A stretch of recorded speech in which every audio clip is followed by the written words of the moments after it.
Rekaman perjalanan Nabi Muhammad dalam peristiwa Isra Miraj cukup detail dijelaskan dalam kitab Dardir Kisyatul Miraj atau Bainama. Dalam kitab yang mengambil sumber dari sejumlah hadits itu, dikisahkan langkah demi langkah Rasulullah dalam melewati berbagai dimensi, mulai dari persiapan, pemberangkatan hingga kembali lagi ke bumi. Dari peristiwa agung tersebut, banyak hal yang bisa dipetik hikmahnya oleh umat Islam. Setidaknya ada 5 pelajaran yang bisa diambil hikmahnya oleh umat Islam dari peristiwa Isra Miraj. 1. Membersihkan hati. Dikisahkan, perjalanan Isra Miraj dimulai ketika Nabi Muhammad sedang istirahat bersama Sayyidina Hamzah dan Sayyidina Ja'far bin Abi Thalib, tiba-tiba datang beberapa malaikat. Singkat cerita, dada Nabi Muhammad dibedah kemudian hatinya dibersihkan dan diisi dengan sabar, alim, yakin, dan Islam. Syekh Ahmad Ad-Dardiri dalam kitab Kisyatul Miraj Indonesia, Maktabah Syarqiyah, halaman 4-5 mengungkapkan. Artinya, maka isi dalam bokor itu ditumpahkan ke dalam hati Nabi Muhammad dan memenuhinya dengan hilm, ilmu, yakin, dan Islam. Dari peristiwa tersebut, dapat diambil hikmah bahwa untuk mendekat kepada Allah dan meniti jalan menuju marifat, langkah awal yang harus ditempuh adalah dengan membersihkan hati dari berbagai penyakit dan maksiat. Dalam melakukan maksiat, hati tidak pandang waktu dan tempat, bahkan ketika sedang melaksanakan ibadah sekalipun, hati bisa saja bermaksiat dengan misalnya riya atau ingin dipuji orang lain, hubudunya dan sebagainya. Salah satu cara untuk membersihkan hati adalah dengan bertasawuf yang lebih banyak mengarahkan perhatiannya pada pembersihan hati. Implementasi dari ajaran-ajaran tasawuf adalah dengan bertarekat. Sebagian ulama berkata bahwa tasawuf tanpa tarekat sama dengan nol. 2. Napak tilas dan sowan sesepuh. Sebagaimana diketahui, Isra adalah perjalanan Nabi Muhammad dari Masjid Al-Haram di Makkah ke Masjid Al-Aqsa di Palestina. Dalam perjalanan menuju Palestina, Nabi Muhammad melaksanakan salat sunnah di beberapa tempat. Di antaranya di pohon yang dulu pernah dipakai berteduh oleh Nabi Musa saat dikejar-kejar Fir'aun, di Tursina tempat Nabi Musa bermunajat, dan di Betlehem tempat kelahiran Nabi Isa. Setelah melewati perjalanan yang diwarnai dengan berbagai suguhan pemandangan tak lazim, sampailah Nabi Muhammad di Masjid Al-Aqsa.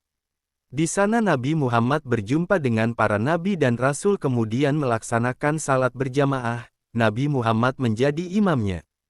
Saat menempuh perjalanan Miraj, Nabi Muhammad melewati 7 lapis langit dan berjumpa dengan beberapa nabi, antara lain Nabi Adam, Nabi Yahya, Nabi Isa, Nabi Yusuf, Nabi Idris, Nabi Harun, Nabi Musa, dan Nabi Ibrahim. Para nabi ini kemudian mendoakan Nabi Muhammad.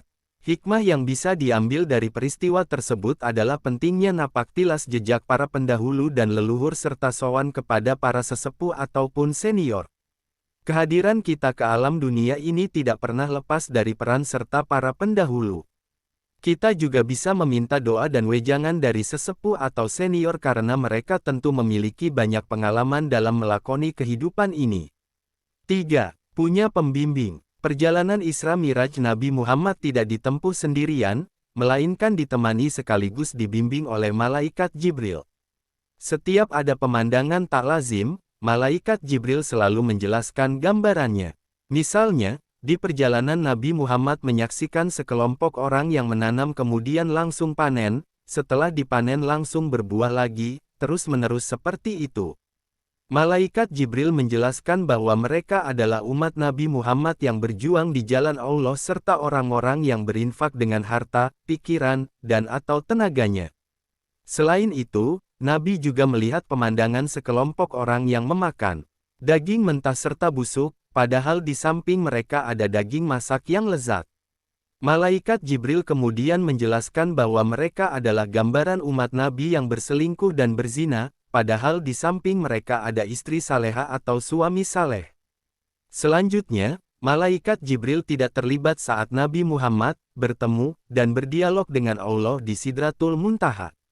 Pertemuan ini bukan berarti Allah ada di Sidratul Muntaha karena Allah tidak butuh tempat. Jika zaman sekarang mungkin diibaratkan seperti video call, kita bisa bertemu dan berbincang dengan siapapun tanpa harus bertemu secara fisik.